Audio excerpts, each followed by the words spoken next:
We are live. What is going on, everybody? Welcome to episode 52 of the Boxing Fanatico Live Show. Now let's go ahead and switch over to my face. We got a few things to talk about today. What is going on, everybody? We got to start off the show, of course, with my man, Hashim47, hitting us with the Let's Go Champ. And, of course, can't forget the other legend. We know you a legend, Hashim, but we got another legend in the house as well. Michael Buffer, let's go ahead and start it with the Let's Get Ready to Rumble. Ladies and gentlemen,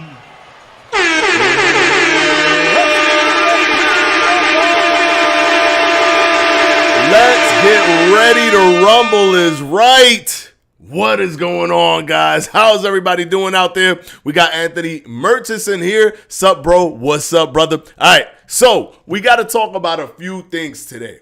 A few things got to be talked about today. Number one, of course, the title of the video, we got to talk about why Canelo Alvarez, or how Canelo Alvarez feels that Terence Crawford is not that big of a deal, because he's only beaten one notable fighter in, of course, Errol Spence Jr. I want to know what you guys think about that. Also, Bomac, Brian McIntyre, has been arrested in the UK due to having a weapon while he was crossing the border. Or while he was getting on the flight to come back to the United States, and he was detained. So that we have to also talk about that. And also, we have to talk about the rumors that are out there that Errol Spence is splitting from Derek James, his longtime trainer, who's been training him basically his entire career, or not even further than that, since he was young.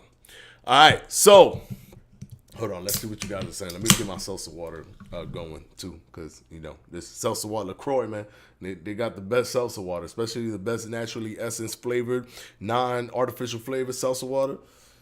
LaCroix. I'm not sponsored by them in any way, shape, or form, by the way. Canelo is looking for smoke. All right, so here we go. First of all, let's talk about the rumors, because I've already put out a video on the rumors that Errol Spence is breaking up with Derek James. There is nothing substantial that substantiates the claim that Errol Spence is breaking up with Derek James. It was literally posted by, it looked like one Twitter user was the source of this, and it's not a reliable, journalist or anything of that nature. So, in my opinion, I do not believe this to be true. I haven't heard it from anyone else. I can't see, I can't see, Hashim is saying exactly what I was thinking. I can't see him leaving Derek James, especially just because of his loss. Now, many fighters do this, though. They do this. They do leave their trainers as one, it works business-wise, because then it gives people more of a feeling like, oh, look, he's with that guy who works really good at the thing he lacked in the fight with Terence Crawford. This guy might help him against Terence Crawford.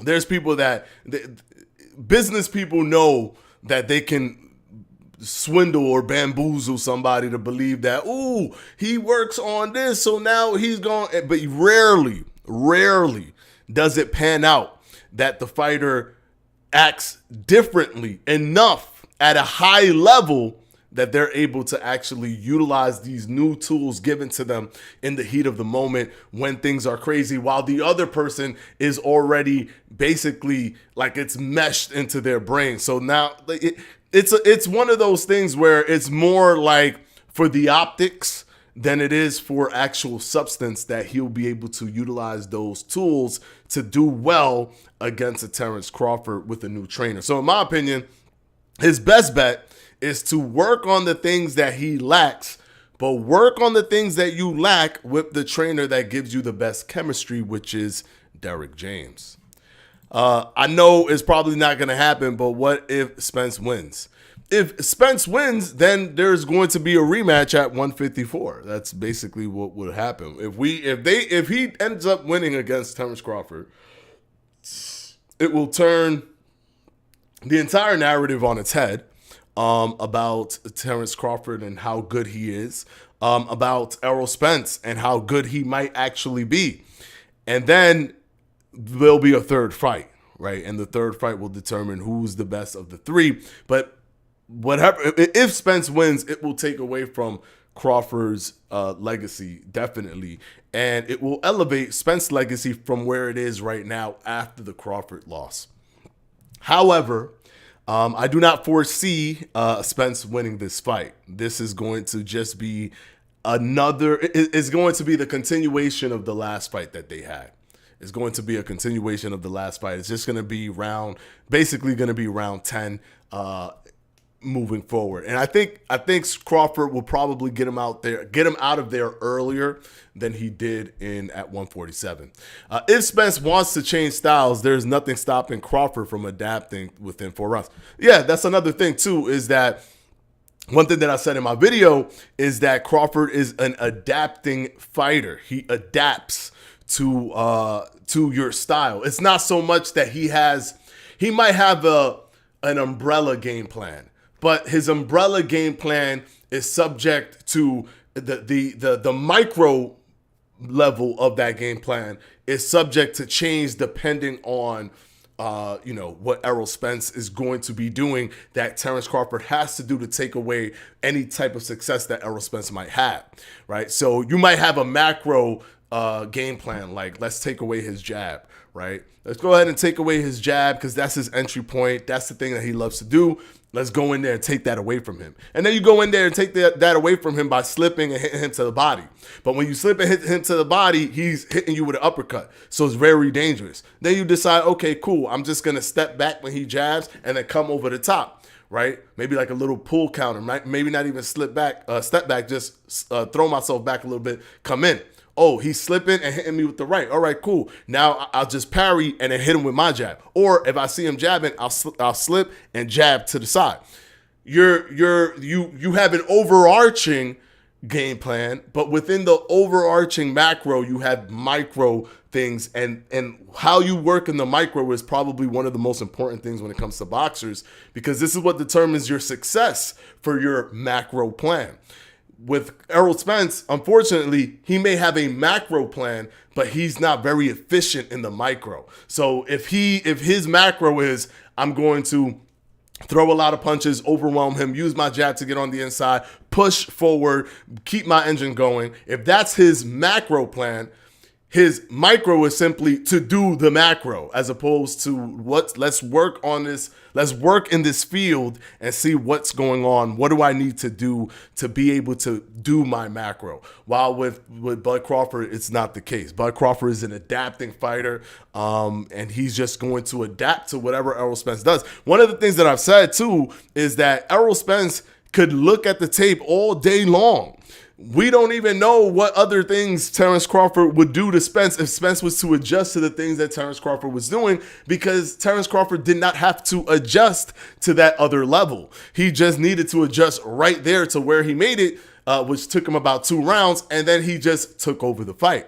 So he could look at that footage till he's blue in the face. This is one of the reasons why people like Crawford and people like Floyd Mayweather don't really care so much about footage. They don't care about it because it's not about, well, what are you doing in that moment when you're successful? It's what do you do when I take the thing that you like to do away from you? Because I'm going to take that thing that you like to do away from you pretty early. And if I take it away from you pretty early, you're not going to be doing this thing that I'm seeing you do to other people. You're going to be trying to do something else, or you're going to drown. You're going to pick one of the two. So if you do something else, I have to be ready for that. I can't be kind of programming my brain to, oh, what do you like to do all the time to people that aren't able to adjust to your style. So there's a deep level in boxing that some people just don't really grasp. They just take the surface level of the entertainment factor of boxing, but they don't really grasp that there's so much. It's like an iceberg. It's really, really deep. So when I tell people that this is going to be easier than the 147 fight, they're like, no, but what about this? And what about that? And what about this? none of the weight thing, the weight drain, none of that stuff will matter because it's all about the skill level between Terence Crawford and Errol Spence. It's just not the same. He is so much more skilled. He has so many more tools in his toolbox to pull off the win. Bud finna KO Canelo. A KO? I don't know. We'll have to wait and see. He might be able to, but we'll have to wait and see. Anthony Murchison, how are you doing today, brother? I'm doing very well. Very well. What about yourself, Anthony Murchison? How you doing? You good? Thank you for asking, by the way. I appreciate that. Fire. In my opinion, Canelo saying Crawford has only faced one notable person is just straight up false. He has faced Porter, Amir Khan, Spence, Brook, etc. Okay, yes. Let's talk about that real quick. Actually, before I get into that, let me talk about this right here, the Bomac situation. They celebrating the fact that Bomac got arrested, like that helps their chances now or something. Yeah, I was noticing that. There's some people that are pro Errol Spence that are like, oh man, too bad, right, man, right? Like, and when they're gonna let him out? Oh, they don't even go to trial till October 5th. Damn. But let's say he's found guilty and they sentence is gonna be 5 years, man. Damn, that's crazy for Bud because he's not gonna have the help. I'm gonna say it like this, man. This is gonna be Bud already knows what he needs to do in the ring. He already knows what he needs to do in the ring.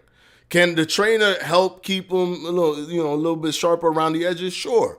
But Bud already knows what he's doing in the ring. He already knows. He doesn't necessarily need Bomac to be telling him like he's new to the game. Oh, do this and do that and do this. He already know what he's doing. He don't need Bomac to that degree. If he has to fight Errol Spence without Bomac, after he already fought Errol Spence with Bomac, he gonna be fine. He gonna be fine. Now, I don't want Bomac to be, in prison for 5 years because that would mean he's gonna that's it. He's done as Bud Crawford's trainer. He's done because I can't imagine that Bud Crawford will be fighting 5 years from now.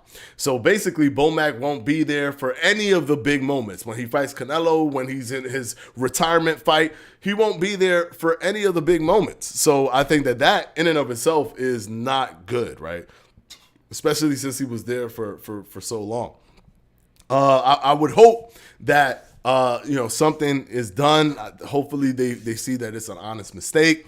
They realize, and they give him like maybe he just doesn't get allowed to go back to the UK or whatever it is. But I definitely hope that they give him an opportunity to come back to the United States after what happened. But definitely don't be celebrating that because that man, just because you want somebody to win in a sports thing, like when you really dive back, it's just a sports thing that doesn't even really mean anything to each of us individually in the sense that what they do won't affect our lives in a tangible way. Sure, we'll be excited or whatever, but in a tangible way, it won't really be affecting us. For you to be happy that a man may not be able to see his family for 5 years from a silly mistake, I think that is overdoing it. You're caring too much about the fight, which just shows how much you are emotionally invested when you're celebrating somebody's downfall like that.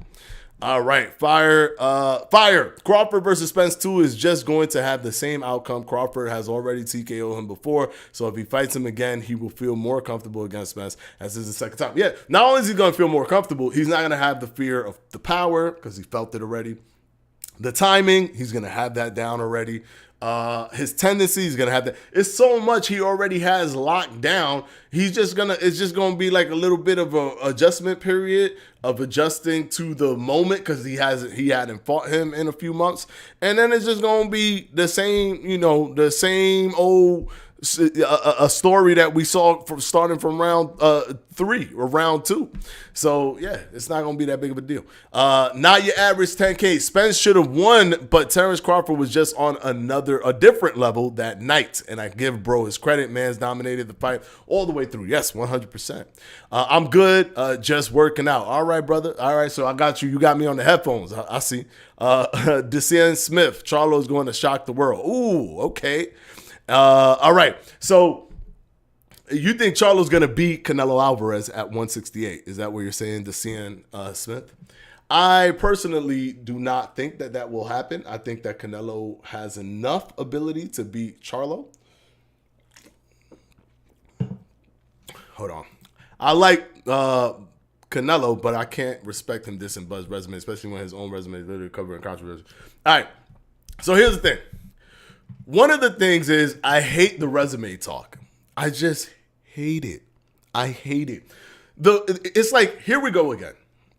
The resume talk was used to confirm or to argue that Errol Spence would beat Bud Crawford. Because on paper, Errol Spence fought more famous fighters. He fought more famous fighters. And I'm standing on that position. He fought more famous. Did he fight better fighters? That's debatable. Did he fight more famous fighters? 100%. Especially at 147. At 147, he fought more famous fighters. But Crawford beat what's the dude that what's the dude that I forgot the dude, the guy that Manny Pacquiao lost to. He fought and beat him by knockout. Manny Pacquiao, even if you want to say, oh, Manny Pacquiao got robbed, which I personally do not believe he got robbed in that fight. I do believe that it was a really competitive fight that was edged out. Yeah, Jeff Horn. There you go. Thank you, ASAP TV. Oh, by the way, Adrian Jones, what's going on, brother?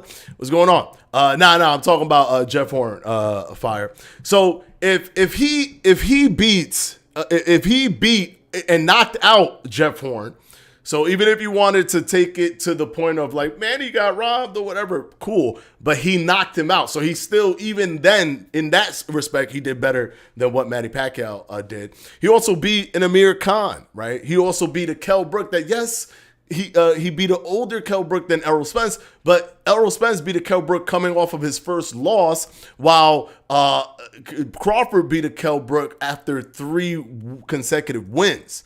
Right, so he has a different set of confidence, a different type of confidence going into the Crawford fight, and of course he has the Errol Spence fight. But it's the same song and dance that we heard before he fought Errol Spence. It's everyone trying to convince themselves that Errol Spence is not. It will win because Errol Spence has a better resume. And even if he did have the better resume, let's give him the better resume. Let's say Errol Spence, before Crawford fought Errol Spence, had the better resume. Didn't mean anything at all, because when Crawford went in there, he demolished Errol Spence. So what did it matter? What did the resume matter? And then I have another issue with the resume talk.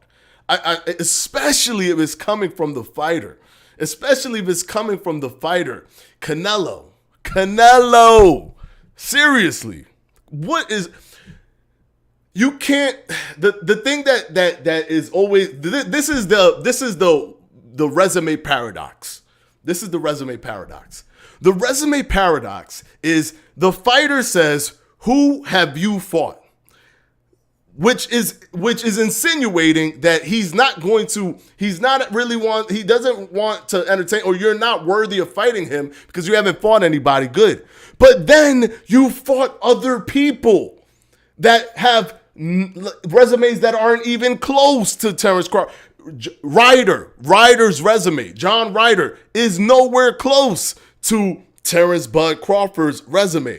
Billy Joe Saunders, nowhere close to Terence Bud Crawford. Why did you fight Billy Joe Saunders? At this point, why fight anyone? Because until they fight someone like you, they don't have a name. And you're the name that you would give them with the lack of names that they have.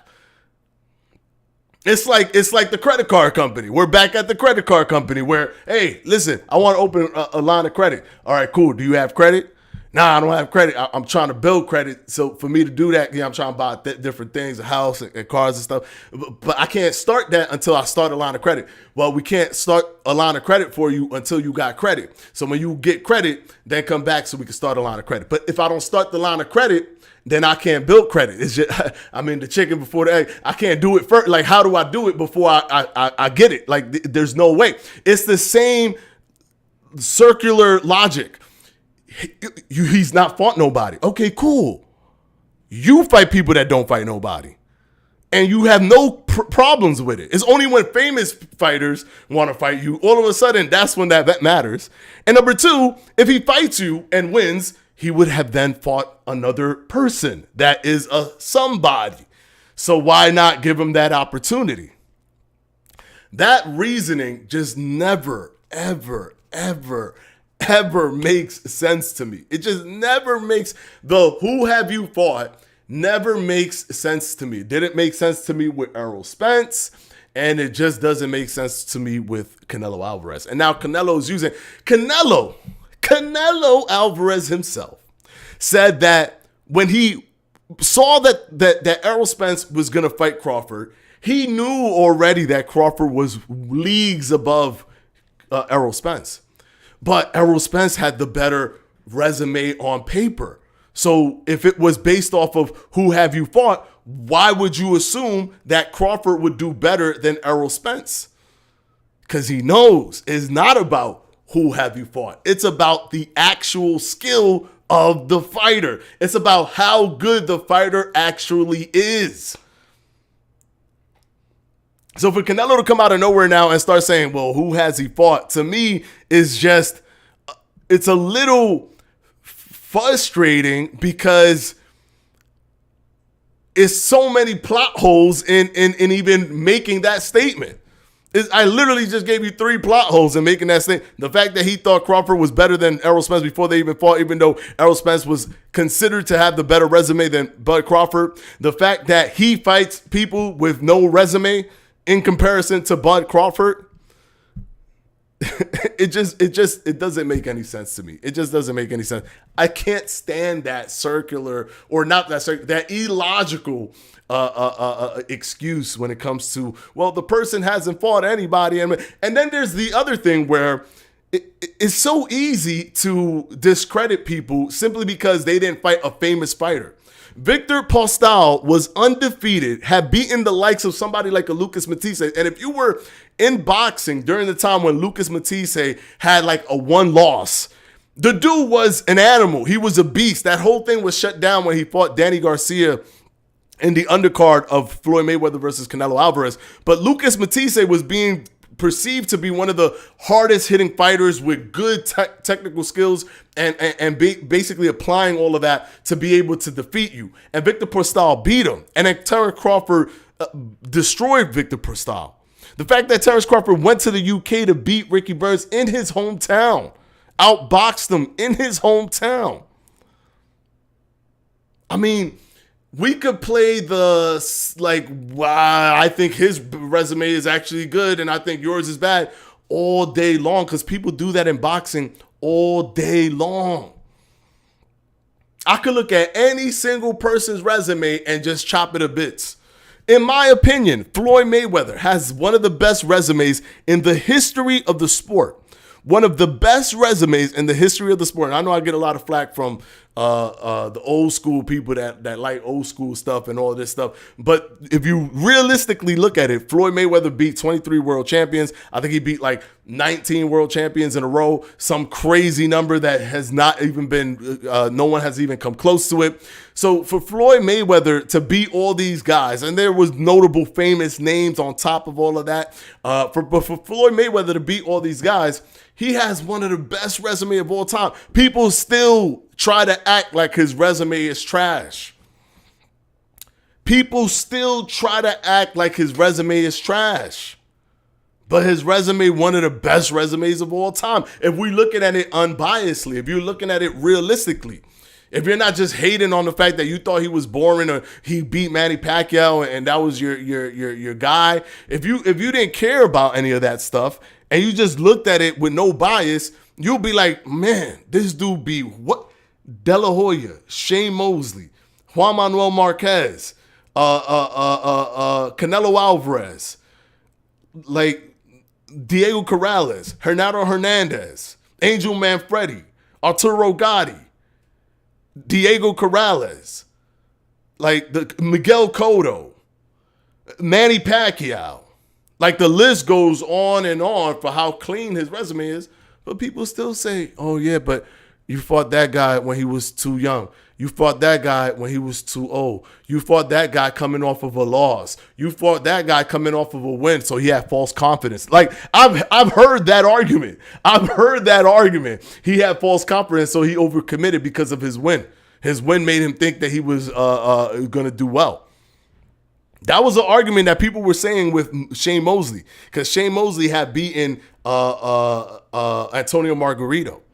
But Antonio Margarito had the plaster of Paris, so people were like, oh, wait, maybe it was the plaster of Paris. So then he thought he was better than what he was. So then it didn't matter. Like, people were constantly saying that they were discrediting Floyd's resume. So I can nitpick every single fighter in the world's resume if I want to, because no fighter was ever perfectly perfect when they went. Even with Errol Spence, that was supposed to be the big super mega fight. After the fight, now, you know, he could have been drained at 147. His ribs hurt. His ribs was injured at 147. He need to move up to 154. He needs to do this and that. He looked like he wasn't himself. He didn't fight like that. It is mad excuses. So when it's all said and done, you could have excuses up and down for Crawford's win on Errol Spence and make the win not that big of a deal, even though it is a big deal.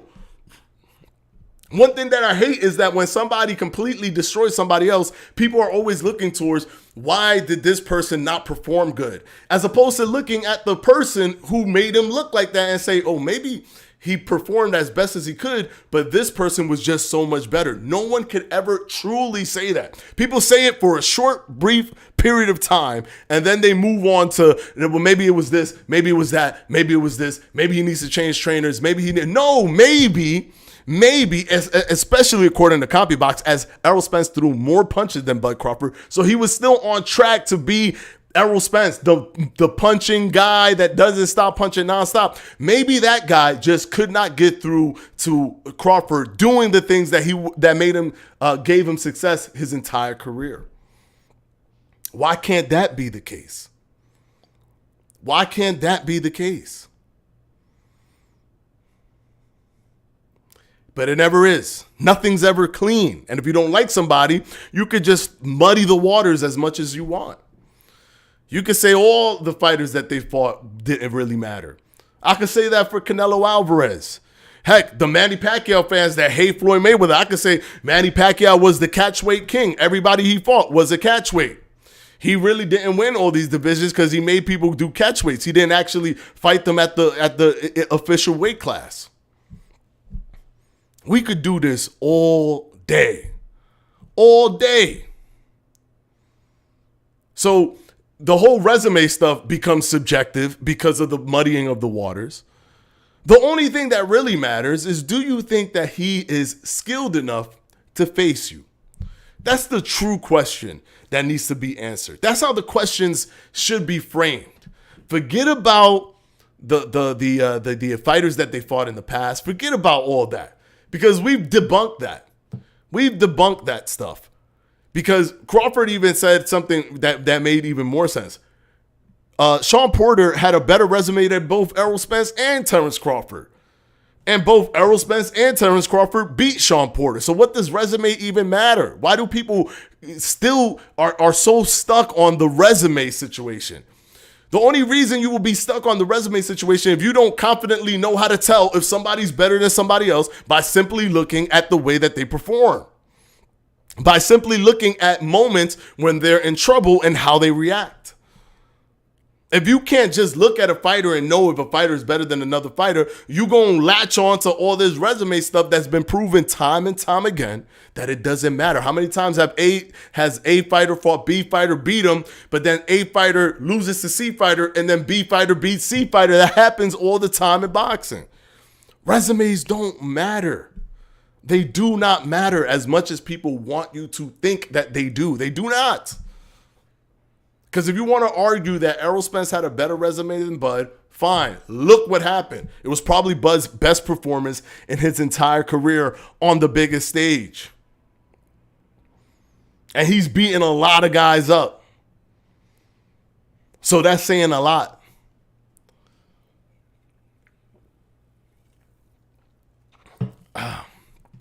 All right, here we go. Let's see what you guys have to say. I'll be going on the craziest, longest rants. ASAP TV, preach. Thank you, brother. You already know, man. We got to do it. Jumpman23, yo, Fanatico. Haven't been here in 3 months. What's going on? What's going on, gang? What's going on, Jumpman? Now we here, man. Still doing our thing, man. Still doing our live. You know what I'm saying? We at episode 52. We push it to episode 100. You didn't show up for the episode 50? Come on, Jumpman. You got to show up for episode 50. Bahamas T can't talk about Undisputed on this channel. If you want to know anything about the game, we post all of our stuff with the team on the Undisputed social. So you could go on to Undisputed, the YouTube channel Undisputed, see what our latest videos are there. See if we've talked about that stuff, or on our Twitter, TikTok, things of that nature. But can't answer it here. Since when Canelo give us the fight we want? Crawford versus Canelo is not happening. It's a fantasy fight.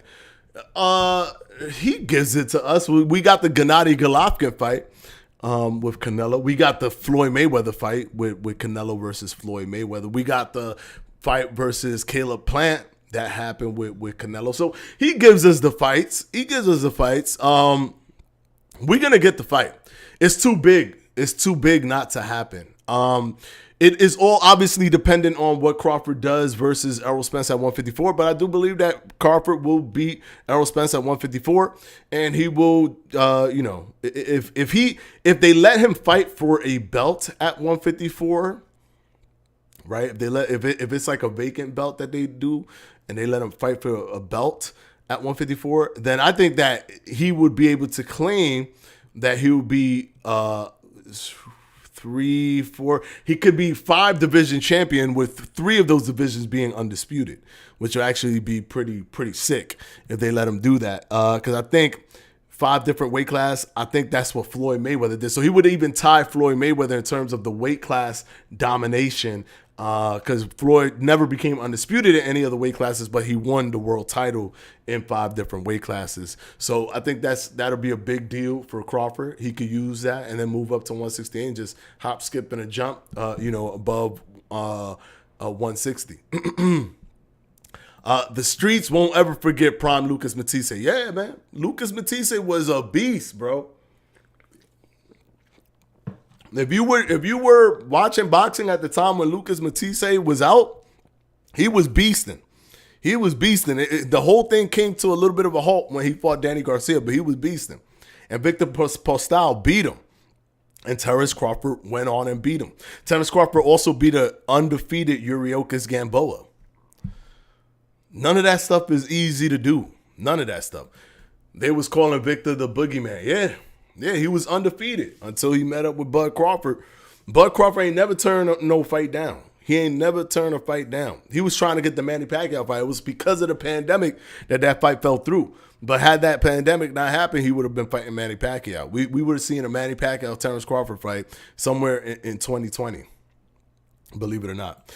Then people don't understand boxing at all. I agree with Floyd's resume. Yeah, Floyd, I'm telling you, Floyd probably has the best resume of all time. You could argue that he probably has the best resume of all time. You can't just fight that many world champions consecutively. And not only just world champions, not only really good world elite fighters, also famous fighters. Because people care about the fame of the fighter. Oh, how famous was the fighter? That matters a lot to people. As opposed to, well, this guy is a unified world champion. Isn't he good? Even though we don't know who he is, isn't he good? This guy has a WBC title. Isn't Carlos Baldomir good? He has to be. He just beat Zab Judah for the title. He not good? He got to be good. Nah, but, nobody knew him, so he not that good. It's like just because you know somebody, you don't know somebody, don't mean that that devalues how good that person is. It's still a risk based off of the person's skill. Just because the marketing is not behind him, don't mean that he ain't a good fighter. Just because the marketing wasn't behind Victor Postol, don't mean that Victor Postol it wasn't a crazy fighter back then that everybody was worried about. Crawford haters will miss him when he retires. They will talk about how great he was, but can't see it now. Yeah, man, you always get your flowers. Pass. People hated Muhammad Ali. They hated Muhammad Ali. They didn't like him because he was the Floyd Mayweather of the time. He was the guy that you paid to see lose. Oh, tonight's the night. You know, it's gonna happen tonight. So people would pay to see Muhammad Ali lose. People didn't like Muhammad Ali. It took years before, like, there was a collective, you know, like, yeah, we really, you know what I'm saying? People that became old during that time just had an affinity because of the nostalgia that he brought. So even if they didn't like him in the past, they started liking him. And the younger people that were hearing the stories of Muhammad Ali or watching the footage of Muhammad Ali, he became folklore, right? Or not folklore, but he became like an icon through movies, through the testimonials, through all these different things. So then people just had a positive affinity towards him. And now years later, people, for the most part, are very positive on Muhammad Ali's career. But at the time, Muhammad Ali was disliked. He was notorious for saying the words, "I don't care if you pay to see me win or you pay to see me lose, you still paying." He was the one that first said that quote. Floyd Mayweather reiterated that quote, but he was the first one to say it. I think you'd make a good trainer. Thank you, Anthony Merchant. Thank you, Murchison. Thank you. I appreciate that. LOL. Define notable. Notable as in really what notable means nowadays to the sport and to the fans is, did you fight somebody that's famous that some casuals know? Like, oh, you know, Victor Postol, casuals don't know him. So even though he was a world champion, it doesn't matter. Did you fight somebody famous? I just want to know if you fought a famous fighter. Did you fight a Danny Garcia? Casuals know him. Did you fight a Keith Thurman? Casuals know him. Sean Porter? Casuals know him.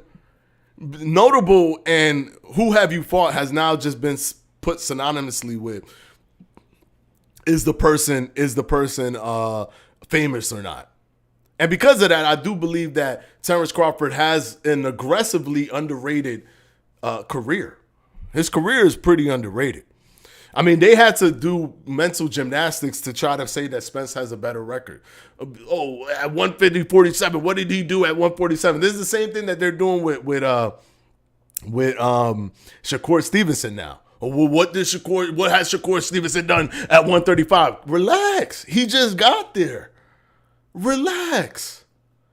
No, but what about who has he fought at 135? It's like it doesn't matter who he fought at 135. He won multiple. He unified at 130. He won titles at 127. Like the dude is a two-division a champion, world champion, not regular belt stuff. The official belt. But you harping on, I'm not talking about just at 135 so that you could just morph and form your narrative so that you could have whatever bias against Shakur or whatever bias for another fighter, you have it. So now it makes people actually believe that a Frank Martin versus Shakur Stevenson fight is going to be a crazy competitive fight. Watch Shakur completely dismantle Frank Martin. Watch it look like Frank Martin don't know what he's doing.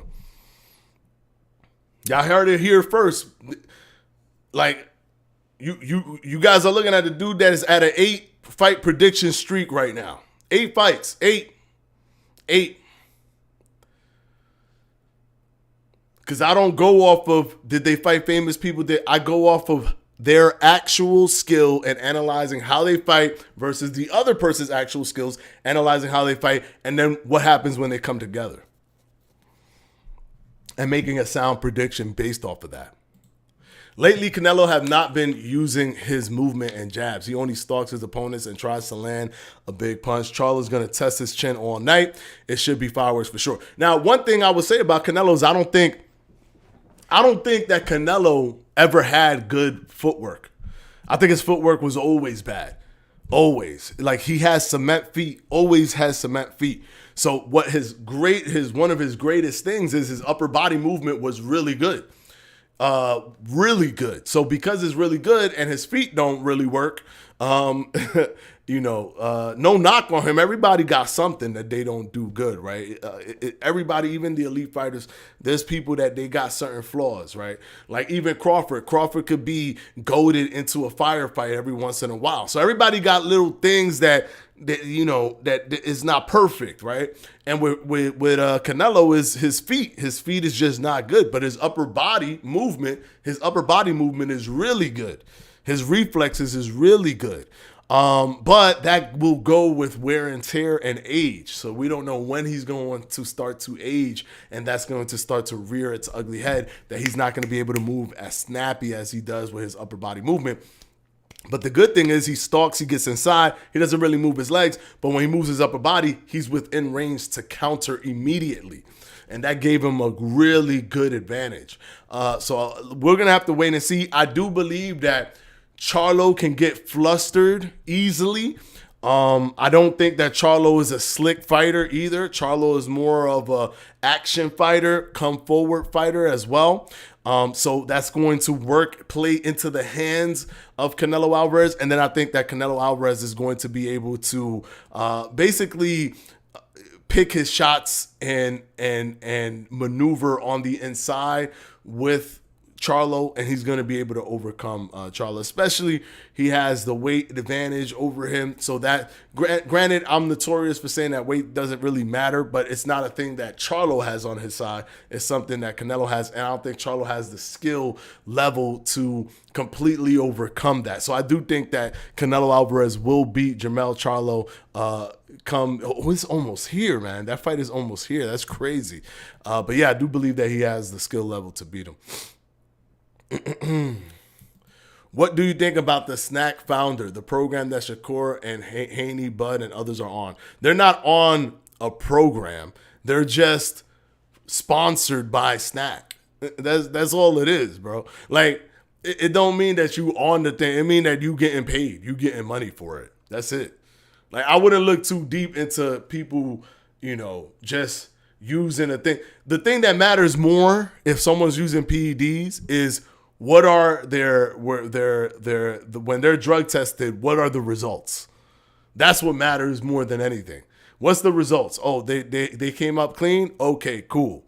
Right? Even if you look at Shakur Stevenson, like, he ain't really out there doing one-punch knockouts that would, warrant a red flag in terms of his power. Like, they're just outboxing people. Crawford and Shakur is just outboxing people. Crawford don't even really have that much in terms of like one punch knockout power. He just beats you down because he's so accurate and he keeps hitting you, and it's nonstop and it's relentless. So when it comes to that kind of conspiracy stuff, I could care less about it. I know that when people get sponsored by people, they're not really necessarily. You think that Bud Crawford drinking Prime left and right because he got the Prime chain? You think he going home and his whole refrigerator full of Prime and he can't wait to drink another Prime because he love it so much? Or you think that Prime paid Crawford to wear the chain and drink Prime on TV? So when it comes to that stuff, Gettins, I wouldn't look too deep into it. Did they ever get an A sample and B sample that got flagged for performance enhancing drugs? Nope. Did Crawford get flagged for his fight against Spence? Nope. He came out clean. Spence came out clean. Shakur came out clean off of all his fights, and that's it. That's what matters, because that's not conspiracy theory. That's the actual facts of what's going on. Canelo versus Crawford, May 5th, 2024. Yeah, let's go. That's what I wanted to happen. If Crawford fights Spence in December, the fight could still happen in May. It'll still, the May fight is still a possibility. It's still a possibility. And the cool thing is, Crawford wants to go crazy, he could go crazy. He could go crazy. He could beat Canelo and then fight Benavidez. He could go crazy. He could go crazy and then really like lock it in and be like, I'm the best, you know what I'm saying? And really just 100% lock it in. He could go crazy, but it all depends on his performance against Canelo. Remember, Canelo is a small 168. Canelo's been small. He's smaller than everybody he fights. He's small. Bud Crawford is taller than Canelo Alvarez. Jermell Charlo taller than Canelo Alvarez. And looks bigger, mass-wise, than Canelo Alvarez when they were doing the press conference. So, I mean, he has a longer arm reach than Canelo. Like, Canelo's not going to be the bigger guy in height. He's just going to be the guy that's been at 168. That's it. That's it. That's not going to be enough, in my opinion. I think Crawford will beat him. I think people are so polarized by the jump of the divisions when it's not that crazy. It's not that crazy of a jump. It just looks crazy because people won't do it because it's too risky for the average Joe boxer, pro boxer, to pull that stuff off. For somebody like a Crawford, it's not that crazy. It isn't. People put too much emphasis in weight classes. Oh my God, you guys don't understand. Jumping is so crazy. It ain't that crazy. Skills is more important than how much somebody weighs. Skills is way more important. There's like 0 dents in Floyd's resume. Now, Floyd has the best resume, in my opinion. I know that boxing is super subjective, so I always leave the floor open for the debate. So I say, one of the best. But in my personal opinion, I don't think anybody has a better resume than Floyd. You can look at the past, at all the great fighters too. There's a bunch of like not great fighters that they fight because they fight all the time and they fought everybody. So very seldom are there like super great fighters that they fought, right? And because of the lack of having multiple world titles, there was an Achilles heel to that. There's a flaw. We don't know who else is special out there when you're the only world champion. Is this guy special, or could he win a world title, or is it because you beat him? And how good is he really? But in the multiple belt era, people will win world titles. That's not easy to do. You got to climb ranks. People will win world titles, and then you can fight them. And then like it allowed for Floyd to do that consecutive world title run against world champions and defeat them.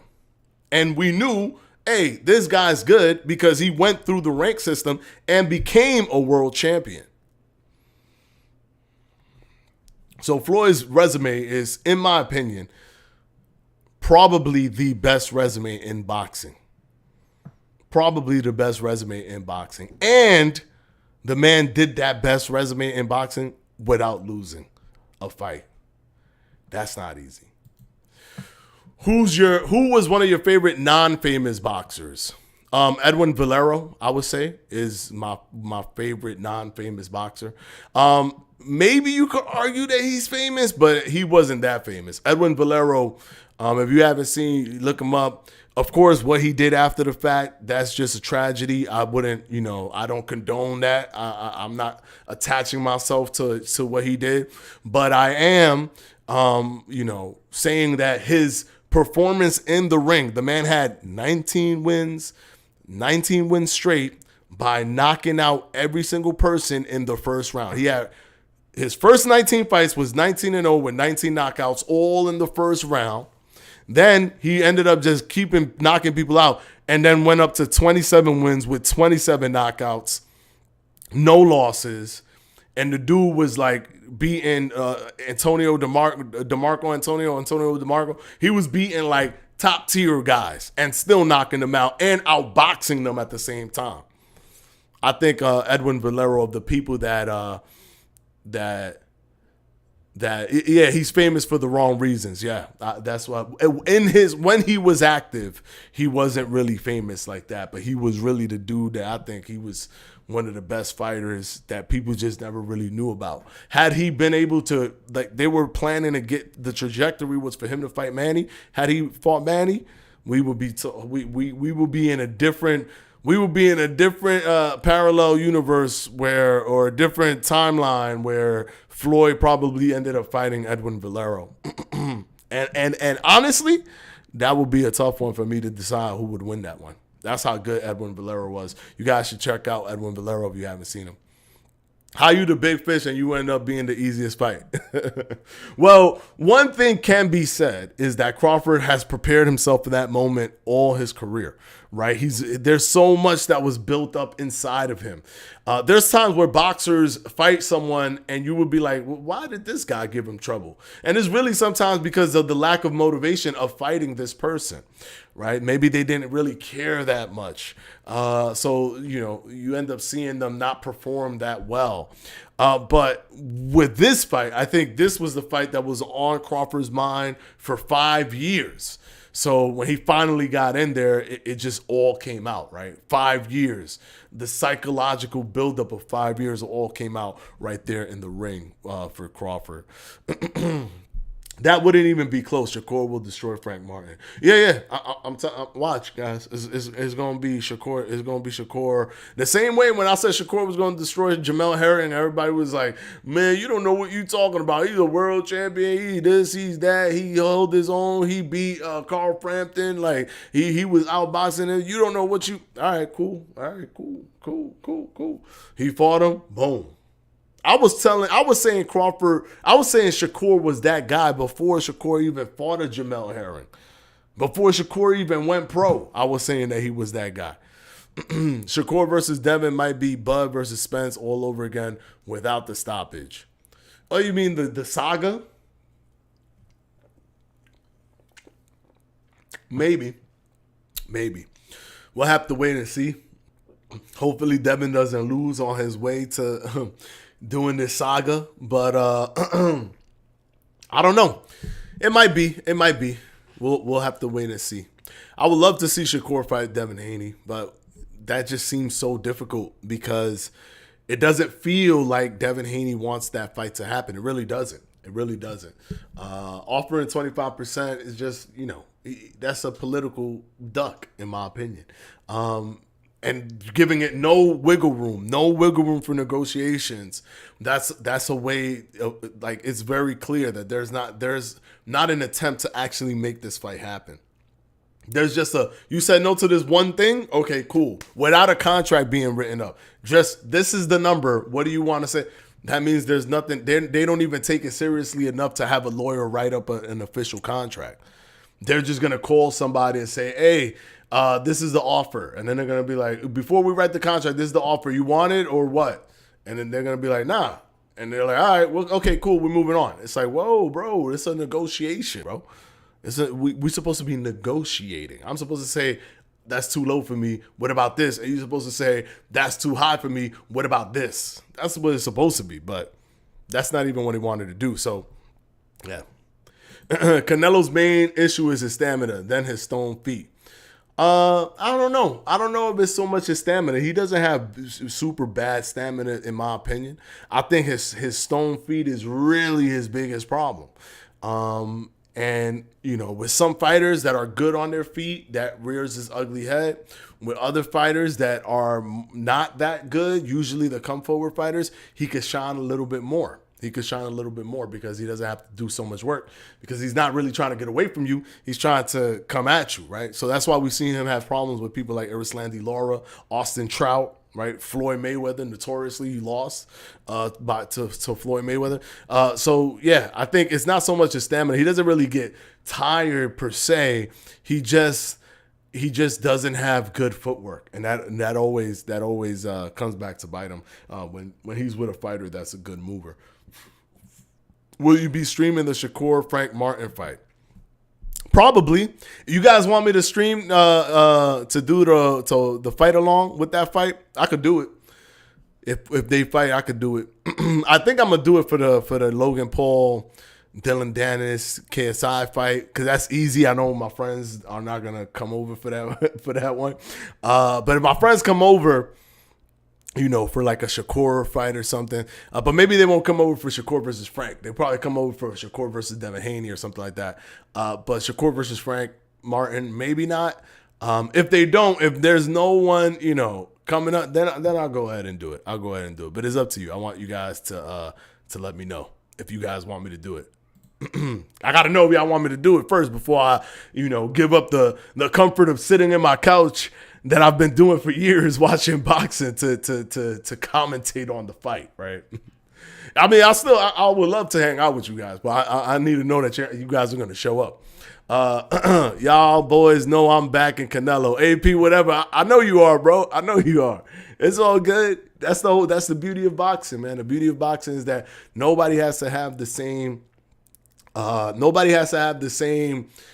response or thought process of what they think is going to happen. There's people that can have a different thought process or a different analysis of something, and that's fine. That's perfectly fine. The only thing I hate is when people just gaslight other people to try to trick them to believe something. That's the only thing I don't appreciate. But other than that, you can feel that Canelo's probably going to beat Bud Crawford when they fight, or he's going to beat whoever he's going to beat, because that's your analysis of what you see. Canelo will probably take the Benavidez fight instead of Bud. I mean, if Canelo fights Benavidez, then that's fine by me, right? Because that's a super fight, right? That's a super fight. It's not a bigger fight than Canelo versus Bud Crawford, if we're being honest, right? We already have the data point to know that Bud Crawford's got some pay-per-view buys that he's going to bring to the table. If Bud versus Spence could do 730,000, then Bud versus Canelo Alvarez can clear 1 million. With Benavidez, it's hard to tell how far he can go with his pay-per-view buys. But with Crawford, we know that they can clear 1 million. We know because it's just math, right? I think with Benavidez against Caleb Plant, they did something like in the ballpark of 100 and something thousand. Granted, both of them were not technically dance partners, so we don't really know what they would have done against a dance partner. But really, the only dance partner person that for Benavidez and Caleb Plant is Canelo Alvarez. And I think that they did Canelo versus Caleb Plant did around 800,000 something pay-per-view buys. So I think Benavidez versus Canelo maybe around that ballpark, close to 1 million. I think Crawford versus Canelo crosses that 1 million mark. In this world where it's difficult, really difficult to get to 1 million pay-per-view buys. Ganon's Gaming Corner, it's Floyd's resume and all the rounds he won fighting those world champs. Canelo and others got debatables. Yeah, I mean, like I said, everybody, like people still debate Floyd's resume, right? But it's because you could debate anybody's resume. If you truly wanted to, you could debate anybody's resume. So that was my point, bringing up Floyd's resume, because in my opinion, I think Floyd has the best resume of all time. But people still say, nah, he was young, he was old, he was too in between. He wasn't old enough yet or young enough yet, or he wasn't young. Like, it's really the dumbest stuff. Like, it's the craziest thing. Crawford, only fighter I've ever seen not have one fight you can say he arguably lost. He is the only fighter, in my opinion, that there is not a fight that you can say he lost. If the fight was close, the person was knocked out. So, like the Sean Porter one, for example, you can say, oh, the Sean Porter one was kind of close. Well, cool. He knocked him out. So at the end of the day, there wasn't a fight where you look at Crawford and you go, that could have been that's a robbery. He doesn't have that. Even Floyd has some of those. But Crawford, with all his wins, does not have not one fight where you could be like, oh, that was... People have to just point at moments. Oh, look what Mean Machine did to him that time. You saw that? Yeah, and he also, like, took him out. So, what's the problem? So, like, people just... for Crawford, like, they can't be like, he actually lost this fight. They could only be like, look at this moment that happened to him. That's all they could do with Crawford. Same thing with the music. Produced by, I don't understand what that means. Edwin Valero is famous for the wrong reason. Heck of a fighter yet, though. Yes. Edwin Valero probably has CTE like that wrestler, Chris Benoit. Yeah, he probably did have CTE, because I do remember he fell off a motorcycle. And when he fell off the motorcycle, he had like a plate in his head. For a long time, he was not cleared to fight in the United States because of that plate that he had in his head. But it didn't change the way he boxed. He was still like a beast boxing. So, I don't know, man. I don't know. He probably did have a episode of CTE, which is sad. Imagine Valero versus Juan Manuel Marquez. That would have been crazy. It's really ironic how Errol spoke so much about Buzz legacy, and he ended up looking like one of the easiest fights he ever had. Yeah. That it just completely debunks that whole argument. Who have you fought? Who's what's the resume that I'm better because look at my resume, and then boom, y'all fight, and he made you look like his easiest fight ever.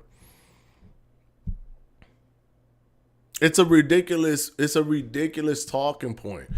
It gets proven to not matter time and time again.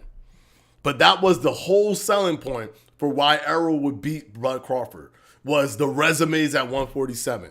Meanwhile, I'm sitting here telling y'all that don't matter. Because Bud can do this, can do that, can do this, can do that.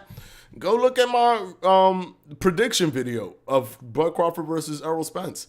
Literally 9 months before the fight actually happened. I literally basically predicted the exact fight layout 9 months before it happened. Go look at it. And it wasn't because I'm like, well, oh man, who did he fight? Whoa, like how do I know? That's amateur hour. Just looking at who they fought, and that's the only way you could tell. That's not knowing what you seeing when you see fighters fight. That's what that is. Nobody want to get hit with the casual brand or whatever.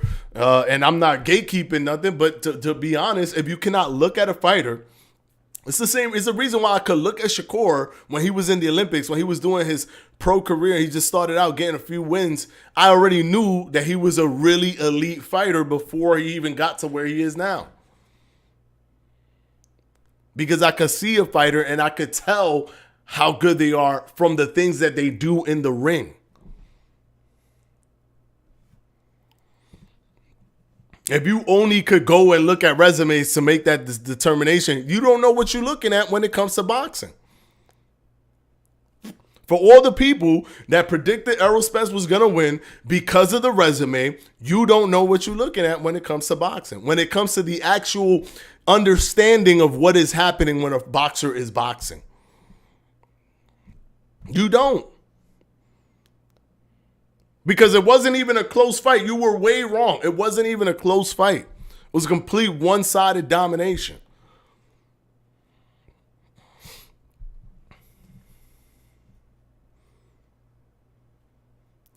Don't push people over in the gym.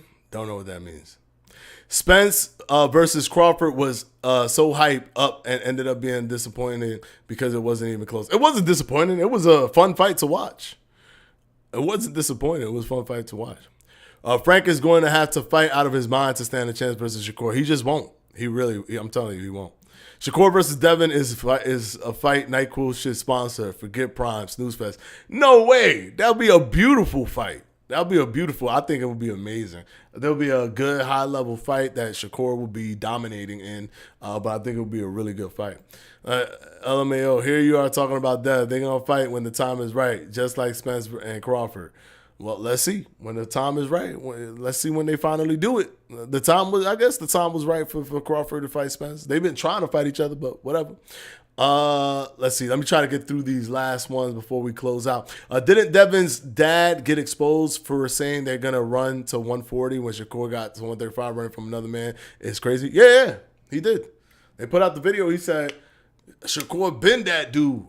We would get excited when we got anything off on Shakur during a sparring session.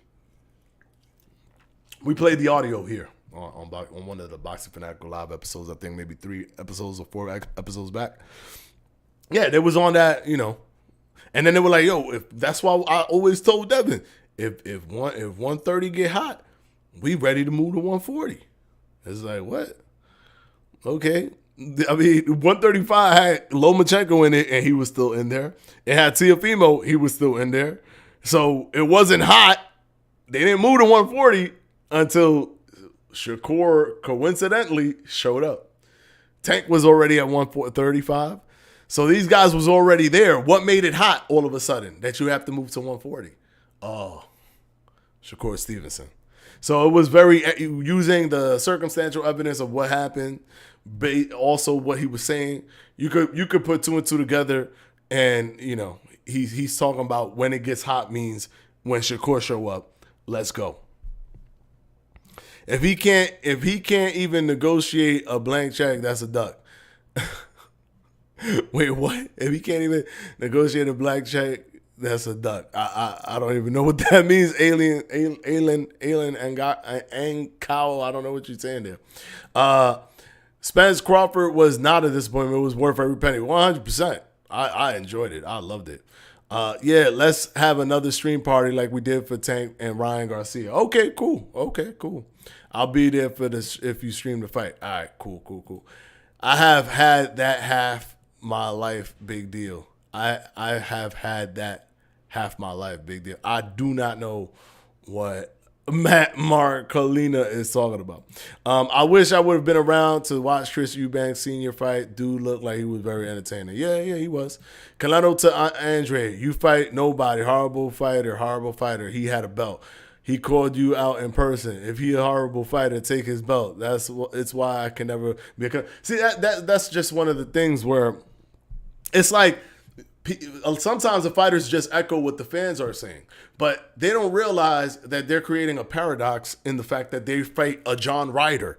A John Ryder is not more deserving of fighting you than a Demetrius Andre. He's just not. Like he's just objectively not. But you'll fight him.